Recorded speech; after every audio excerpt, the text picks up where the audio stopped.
Hello, everyone. Welcome back. I'm Christine Dixon of The Ordinary Sacred. And in today's video, I want to share a really helpful unblending exercise when exiles threaten to take over. And I think I shared another example where Martha Sweezy used this with a client, but I want to teach it to you more directly and give you another example. And this is called the dial exercise. So I'm going to share my screen again. Share my screen. Uh-oh. Let's see. I want this one. Okay. So this is called the dial exercise. And you can see it's like a volume dial on a stereo. And we use this usually when, again, we can use it with ourselves or with our clients, but when we are overtaken by an exile, it usually feels like a lot of dysregulation in our bodies, right? We are panicked or grieving or terrified or sometimes enraged, right? And it's just, we're so blended with that part that it's really hard to find self energy. So the dial controls how intensely the exile shares its feelings with you or with the client. Again, it does not control how much that exile is, or that wounded part is feeling. It just controls how much they are sharing with the self. So if, for example, the dial is set on a 2, it means that the part is sharing 20%. It's 20% blended and 80% unblended. That's a lot of room for self to be there. So the dial setting is agreed upon by the self and the parts. The self never forces its way. It never says, I'm going to make you only give me 20% of your energy. That would be a protective part. Often protective parts do that. They try to suppress 100%. It's really this war, right, between the exile who's trying so hard to come up and be seen and heard, and the protective parts, managers usually, who are trying to push it down, keep it down so that we can function. And then once they do burst, their energy is so big from trying to burst up, they take over. It's a pressure cooker, explodes, and then the firefighters come in, right, to try to numb and escape. So it's a strategy. They're working really hard, but it just doesn't work. And so the self can actually offer an alternative. It can say, hey, if you choose to titrate your energy, to just show me some of your energy, maybe it's the other way around, right? Instead of 100% blended, just be 80% blended. Just try that and see if you can allow 20% or maybe 10% of space for the self to be there. Just try little increments to see what happens.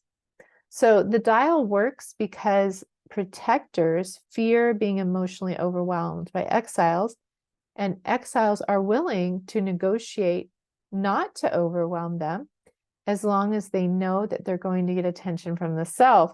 So it's this really interesting dilemma because the exiles, like I said, are trying to come up. They're so used to being pressed down and exiled that they want to take over and blend, usually because they want to blend with you to try to seek attention from people outside of you, because they don't know that they can actually get that attention on the inside.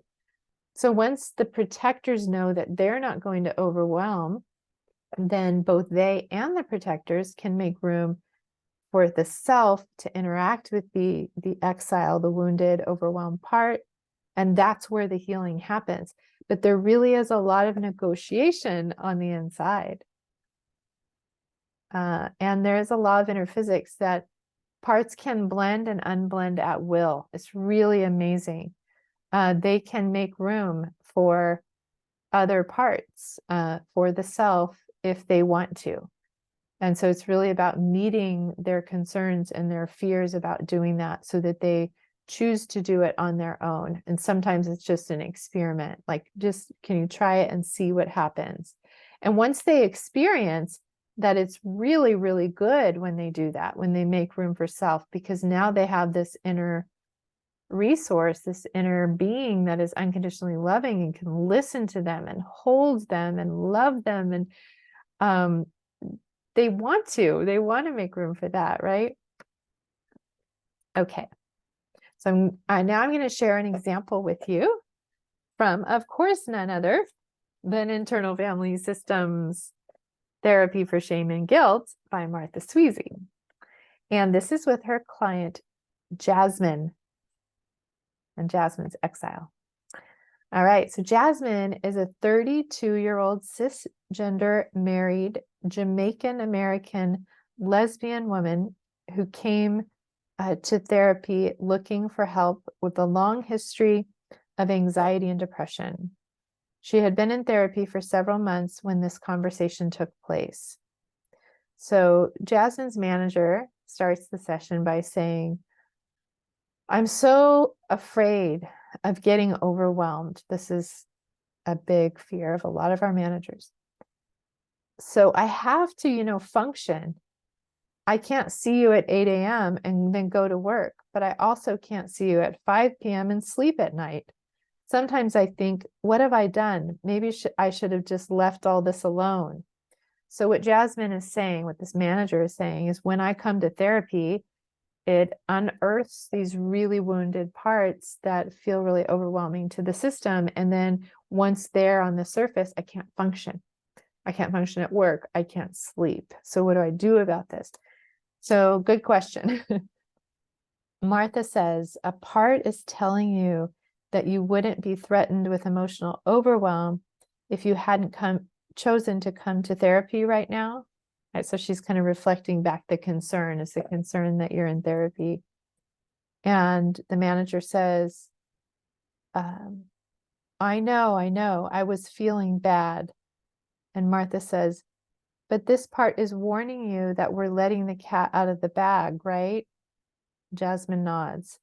Well, we actually want the cat out of the bag, but safely. So let's talk about safety measures, right? So she wants to take this concern very seriously. Like, I get it. You don't want to be overwhelmed and not be able to function. So let's see if we can let the cat out of the bag, I think is her expression for let the exile out of exile in a safe way. So Jasmine's manager agrees.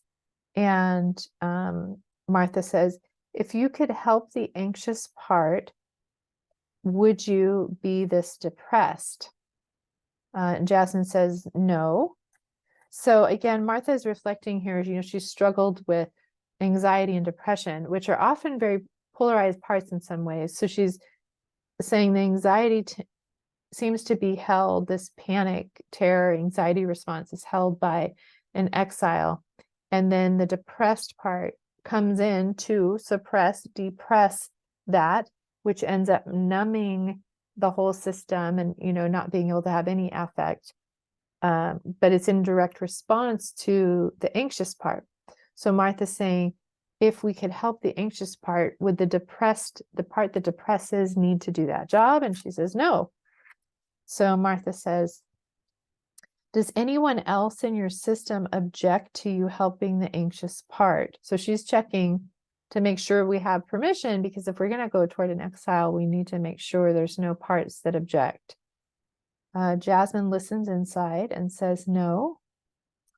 So Martha says, where do you notice it? Meaning the anxious part. So she's been in therapy for a while. So it sounds like her parts have some trust in both Martha and in Jasmine's self. So they're going to the exile. She says she feels it in her stomach. So Martha says, how do you feel toward it? Checking for self-energy. Jasmine says, I don't like it. Not self-energy, right? But true, there are parts that don't like it. So Martha says, will the parts who don't like it let us talk with it about not overwhelming you? And Jasmine says, yes, because that's what they want. They want it to not overwhelm. So Martha says, how do you feel toward it now? And Jasmine says, I feel it too much, right? So she's now being blended with this anxious part. So Martha says, okay. Ask if it is willing to begin getting some help right now. And Jasmine nods. Martha says, okay, Jasmine, put it in a safe room for now, and you stay outside the room. So she's using the room here as well. She says, and give it a dial, like a volume dial on a stereo that goes from 1, which is low, to 10, which is high. This dial controls how much the anxious part shares its feelings with you. Where do you want to set the dial so that you can be present and not get overwhelmed? So Martha's doubling up on the room and the dial technique here. Jasmine's manager says she wants it to be at a 2. So Martha's really negotiating between the manager and the exile here. Martha says, ask it to put the dial at a 2 and just see how that feels. And Jasmine says, it thinks I'm telling it to go away. This is very common. Exiles are used to being suppressed by the manager, so they think that if you want any of their energy to go away, it means you're just trying to get rid of them. That's often their biggest concern. So Martha says that's a reasonable misunderstanding, but we want just the opposite. If it shares the feelings with you at a level of 2, other parts will relax, and then you will be more available. Jasmine says, okay, it's willing to try. And after about a minute of silence, she says, yes. And Martha says, so how is that?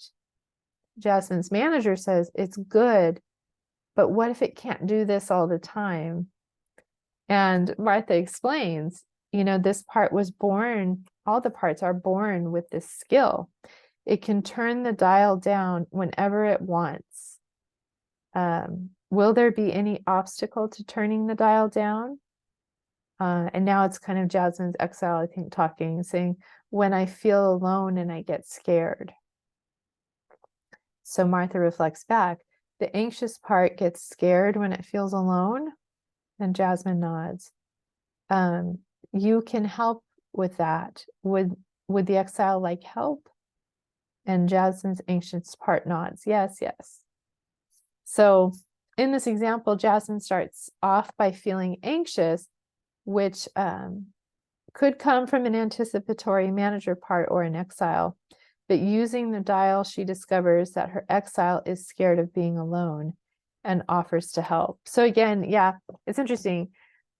Anxiety and rage, even sadness, right? It can come from any part. So we don't know if it's a manager or an exile until we talk to it more and we get more information about its fears. So it sounds like this very anxious part is an exile. Often there are layers, right? I have an exile part that feels a lot of terror and panic, just feels it in my body. And then there are other parts who are afraid of the terror and panic. And then they have strategies of trying to figure it out, trying to suppress it, trying to manage it. So there's a whole host of parts that come in to try to manage it. But often that core anxious part just really wants to be able to express itself and be seen and heard and held by the self.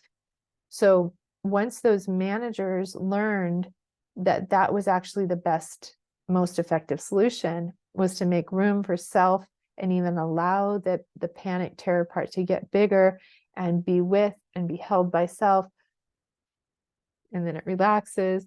Those managers were able to do that. But sometimes we have to negotiate with the exile who's feeling such overwhelming emotion, right? The panic, the grief, helplessness, whatever it's feeling. But even to just dial it down, like I said, just 10-20%, so that it can experience what it's like to be with the self, which is very different than what it's like to be with managers who are trying to get rid of it and critiquing it and that kind of thing. And that really is, again, always where the healing is the connection, the relationship between self and parts. So try the dial exercise. And again, you can use it with both exiles or protectors. You can use the room and the dial together. And let me know how it goes. Feel free to leave questions or comments below.